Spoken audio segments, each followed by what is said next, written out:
Salut, salut tout le monde, j'espère que vous allez bien. Ça fait un bail, j'étais pas là, j'avais oublié mon téléphone, j'étais en vacances. Et ben voilà, je suis là de retour. Nous avons notre prédication du jour aujourd'hui. Et nous commençons tout d'abord par la prière comme d'habitude. Je vais chanter cette chanson en Lingala, la chanson du Papa Lemoloto, qui dit, tu es, c'est lui qui est la résurrection de ceux qui sont morts en Christ. Tu es le sauveur de ceux qui marchent avec toi. Et ma vie est maintenue entre tes saintes mains. Donc, j'ai oublié les titres de la chanson, mais c'est un peu ça. Ok, on prie au nom de Jésus. Ozali lisekwa ya bomo ya basantu, mokonzi monene ozali nzela bipai na kotambolaka shenda baba.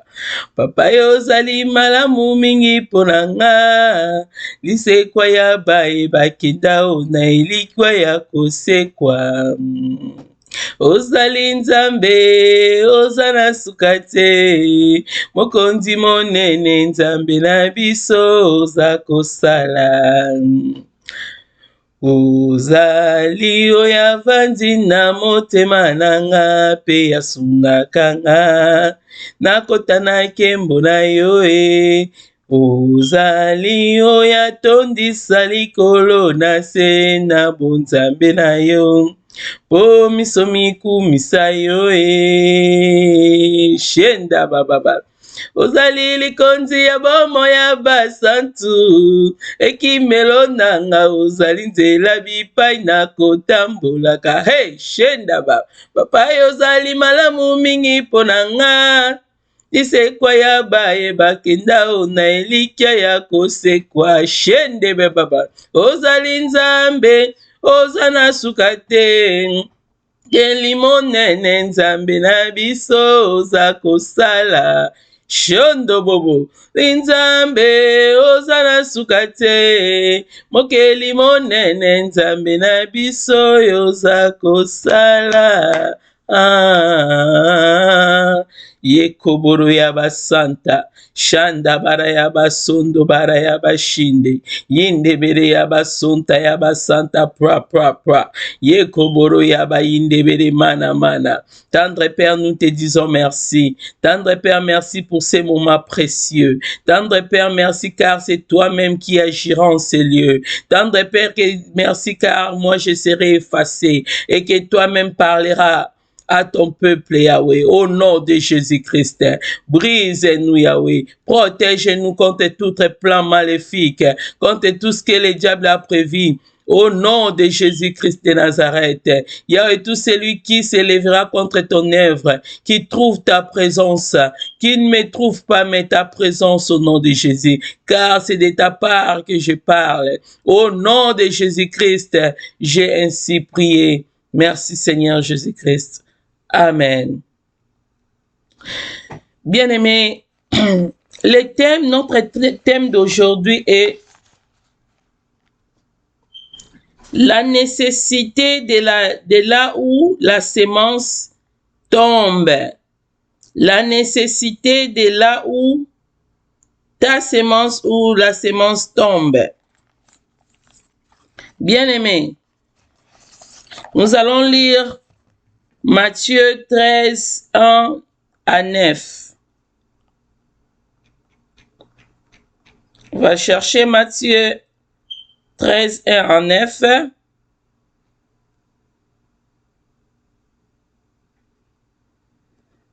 Je cherche Matthieu 13, 1 à 9.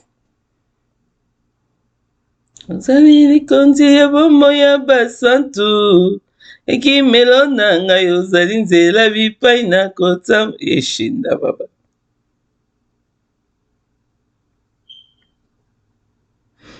Ok, Matthieu 13, 1 à 9. Nous lisons au nom de Jésus-Christ.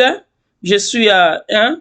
Ces mêmes jours, Jésus sortit de la maison et on va commencer à 1 d'autres versets, un comme 1, 2, juste pour nous montrer comment est-ce que nous avons entré dans d'autres versets pour arriver là où le message est. Mais de verset 1 là, 2, ce n'est pas vraiment ce qui nous concerne, mais on doit d'abord quand même comprendre comment est-ce que nous sommes arrivés là où nous irons. Ces mêmes jours, Jésus sortit de la maison et s'assit au bord de la mer. Une grande foule s'était assemblée auprès de lui. Il monta dans une barque et il s'assit. Toute la foule s'éteignait sur le rivage. 3. Il leur parla en parabole sur beaucoup de choses et il dit. 4. Un semeur sortit pour s'aimer comme il s'aimait. Une partie de la semence tombait de long du chemin. Les oiseaux vinrent et la mangèrent. 5. Une autre partie tomba dans les endroits pierreux, où elle n'avait pas beaucoup de terre.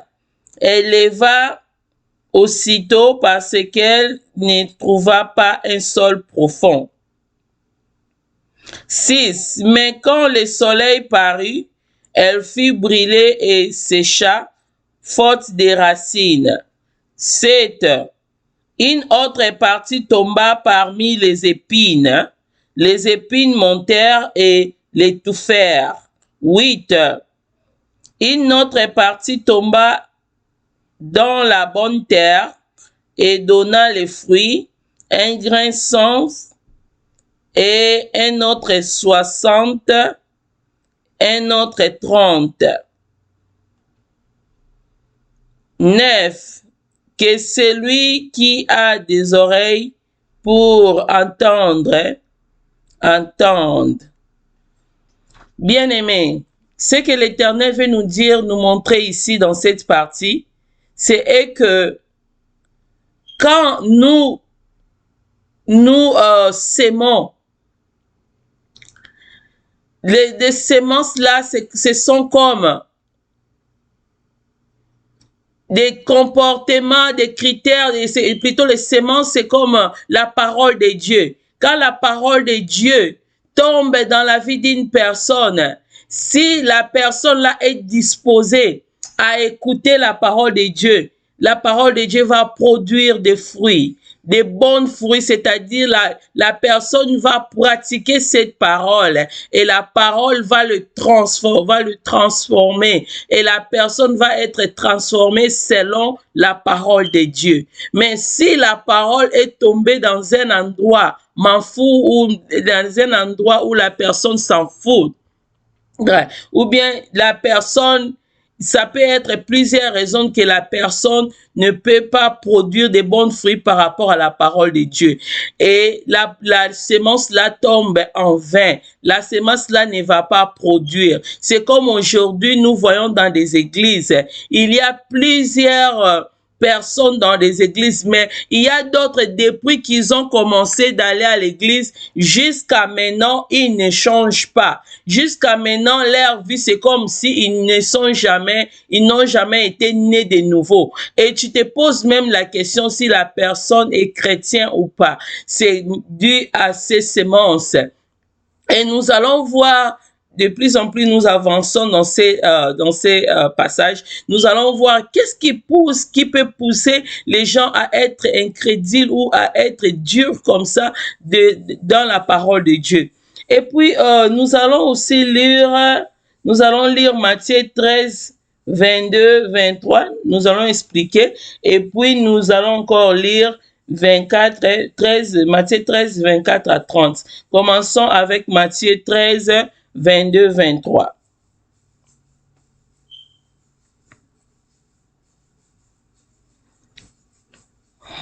Matthieu 13, 22, 23. 22, je lis au nom de Jésus. Celui qui a reçu la semence parmi les épines, c'est celui qui attend la parole. Mais en qui les soucis du siècle et la séduction des richesses étouffe cette parole. Et la rendre infructueuse. Donc, ça veut dire que la personne écoute la parole, mais à cause des choses, des matériels, des choses qu'il met en première place, étouffe que la parole puisse produire des bons fruits, la sémence puisse donner des fruits comme il faut. Et 23, c'est lui qui a reçu la sémence dans la bonne terre.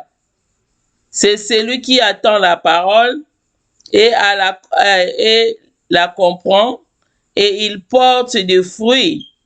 Et un grain en donnant 100, un autre 60, un autre 30.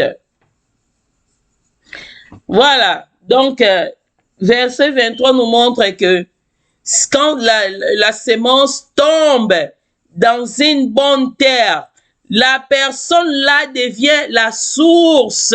Oh, Shenda Barayawe, merci Seigneur, parle pour la révélation. La personne qui est comme une sémence qui a reçu, ou bien qui a reçu la parole, la bonne personne qui a reçu la parole. La parole, c'est la sémence. Et quand ça tombe dans une bonne personne, dans une bonne terre, la personne devient une sémence et une source pour les autres. La personne va produire encore des personnes comme elle-même, plusieurs. Raison pour laquelle la Bible nous dit, vous les connaîtrez par leurs fruits.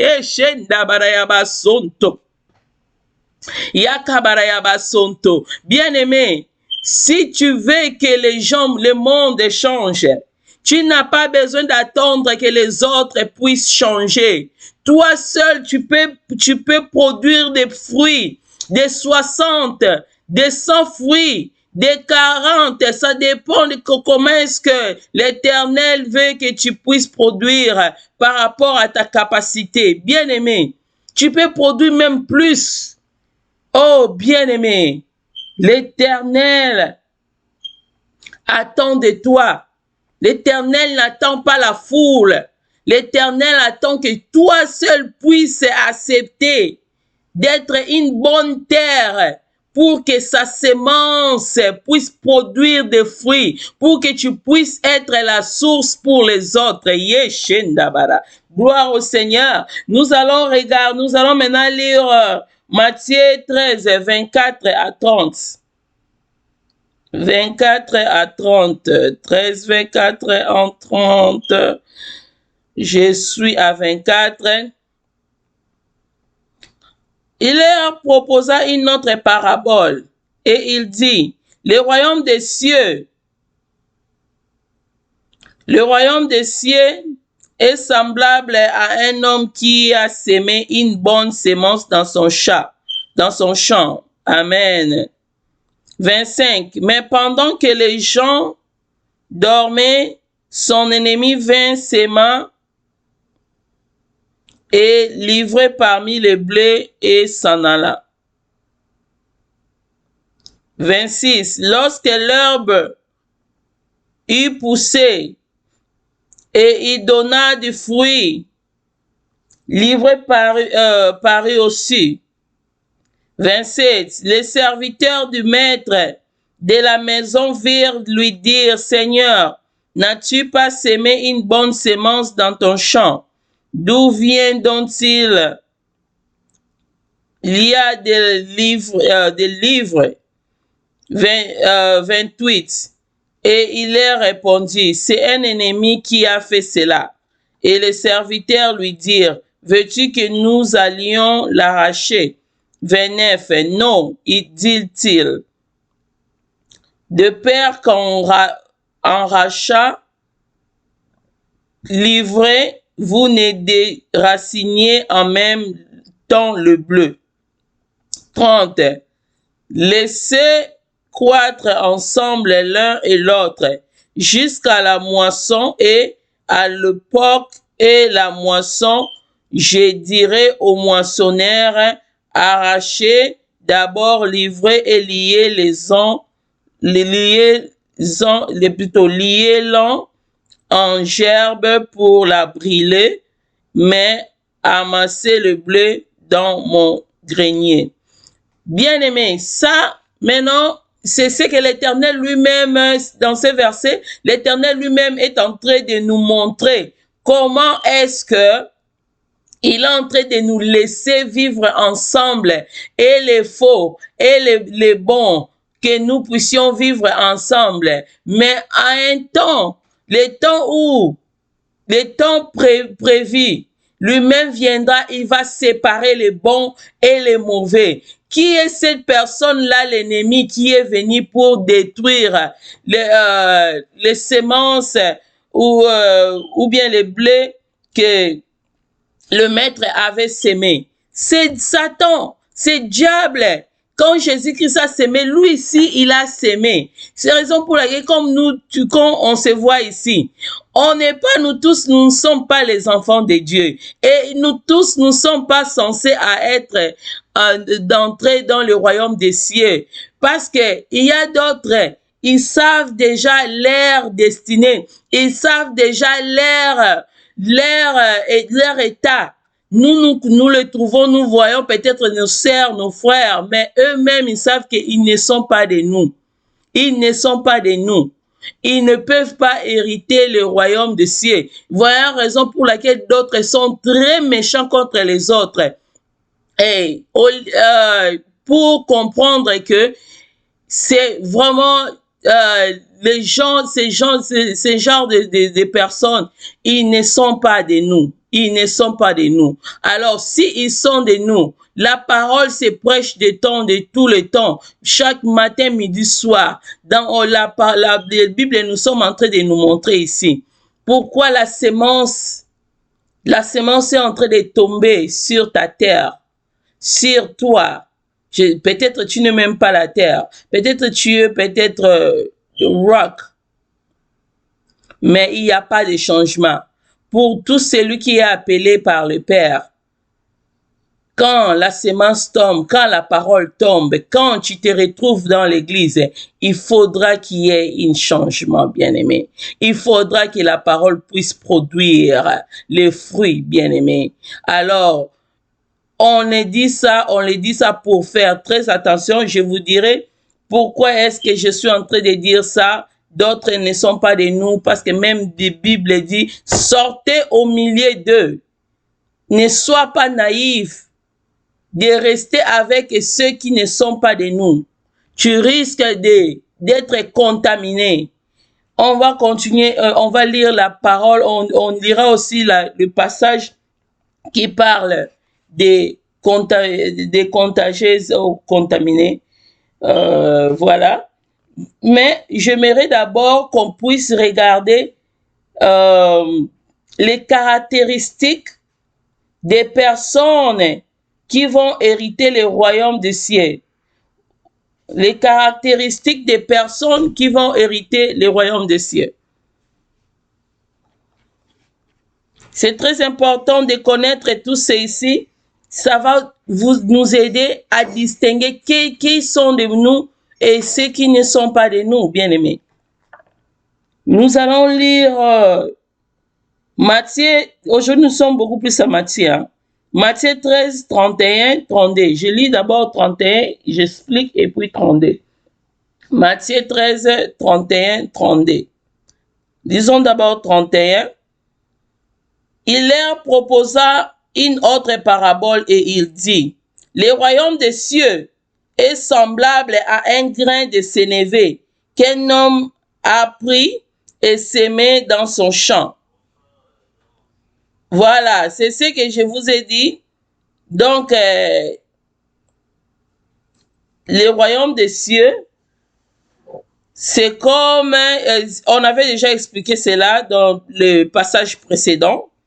Donc, comme un homme a sémé, on vient même d'expliquer, c'est presque pareil, comme le maître a sémé les grains dans son champ. Donc, mais la terre était une bonne terre, il a sémé pour sa terre, donc sa terre et lui sont met la même chose parce que sa terre, c'est la terre, il a choisi une bonne terre parce que lui-même est une bonne personne, donc c'est quelque chose comme ça. La terre, c'est les hommes qui sont à son image. La terre, c'est les hommes avec qui il veut produire.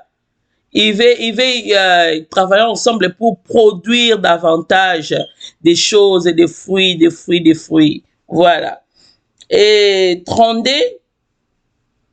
c'est la plus petite de toutes les semences. La semence que le maître, que le maître choisit. Hein? Maintenant, vous allez comprendre pourquoi je dis les caractéristiques. La semence que le maître choisit, il choisit le plus petite de toutes les semences, de moins considéré, le plus humble, plus aimable, simple, que les gens ne peuvent pas tirer attention. Toutes plus petites. Ils peuvent être aussi en groupe, les plus petits ou les plus petites. Voilà. Mais quand il a poussé, il est plus grand que les légumes, les légumes, et devient un arbre de sorte que les oiseaux du ciel viennent habiter dans ses branches. Donc, c'est-à-dire la personne la plus petite, ou bien les personnes les plus petites, mais grand dedans. Quand l'Éternel les choisit, ils vont grandir plus que ceux qui se considèrent plus grands. Ils vont grandir dans de bonnes choses, dans des choses meilleures. Ils vont devenir des sources, comme j'avais dit avant. Ils vont devenir des sources que même ceux qui se considéraient le plus grands, ils vont commencer à dépendre en eux parce que eux, ils sont plus grands. Mais ils sont plus grands pas dans l'orgueil, ils sont plus grands selon la volonté de Dieu. Ils sont plus grands selon ce que leur maître veut. Parce que le maître veut déjà comment est-ce qu'il veut les fruits soient.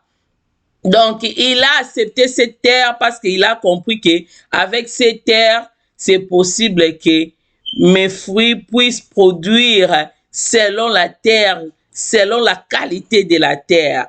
Alors, aujourd'hui, l'Éternel t'appelle à être cette terre-là qui va produire des fruits, et pour que demain, les pères, le maître, quand il reviendra, qu'ils disent que bravo, tu as fait un bon travail, bon serviteur.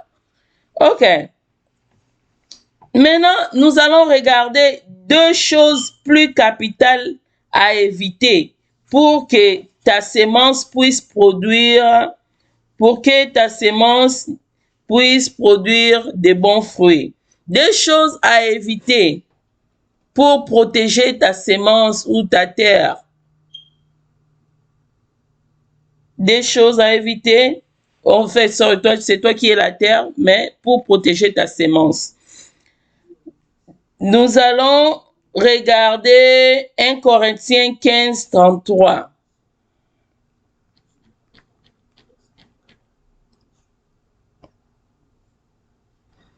Nous allons voir 1 Corinthiens 15, 33. 1 Corinthiens 15, 33. La Bible dit ceci. Ne vous y trompez pas, les mauvaises compagnies corrompent les bonnes mères. Voilà la raison pour laquelle j'étais en train d'expliquer. Il y a d'autres qui ne sont pas de nous. On doit nous séparer d'eux.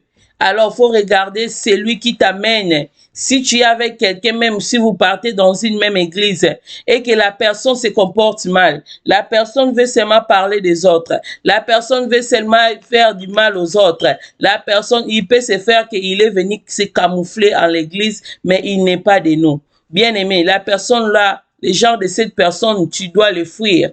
Tu dois fuir. Même, ce n'est pas moi qui dis cela. On vient de lire ça, la Bible dit, ces gens-là corrompent de bonnes mères. Alors, ils sont là pour détruire parce qu'ils veulent remplir le nombre de leur côté, des côtés de leur maître qui est Satan, diable.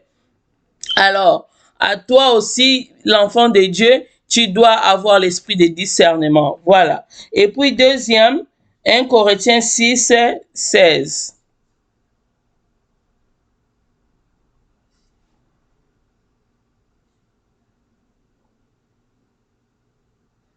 1 Corinthiens 6, 16.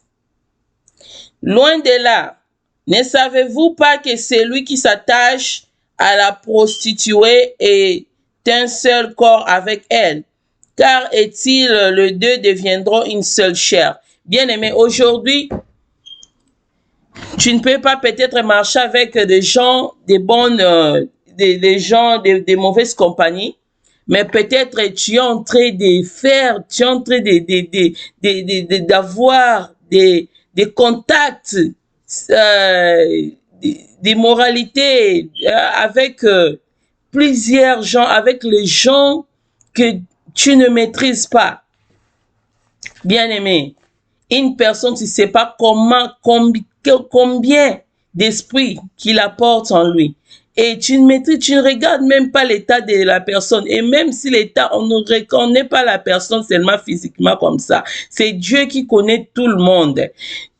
Sache-le que déjà que le diable, quand il a précipité ici-bas, il a fait les enfants avec les hommes comme toi et moi. Alors, les pourcentages, raison pour laquelle la fois passée, j'avais prêché des pourcentages. Il y a d'autres qui ont moins de pourcentages. Alors, toi, au lieu de s'augmenter pour arriver des biens dans les biens, quand tu couches avec ces gens-là, leurs esprits viennent en toi. Tu es en train de t'abaisser.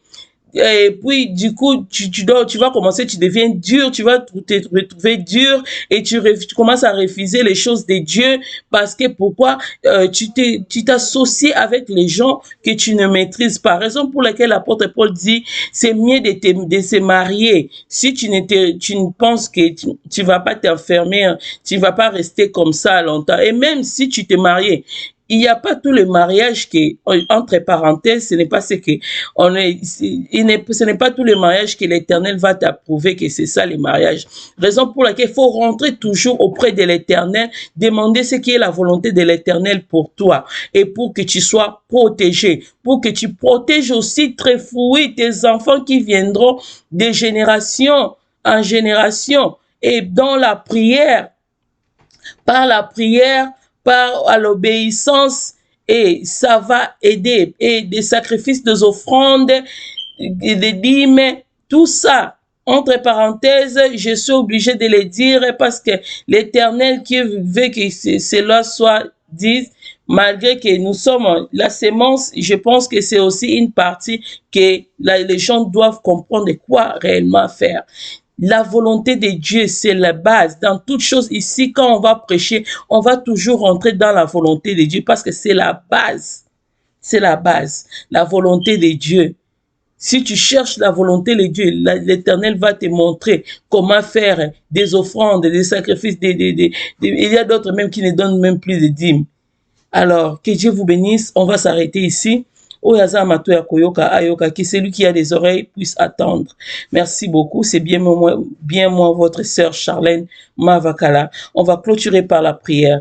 Tendre Père, merci. Merci pour ces moments précieux. Merci pour cette parole. Que cette parole puisse toucher tes enfants. Que cela puisse produire des fruits. Dans le nom précieux de Jésus-Christ de Nazareth, nous avons ainsi prié. Merci Seigneur Jésus-Christ. Amen. À plus.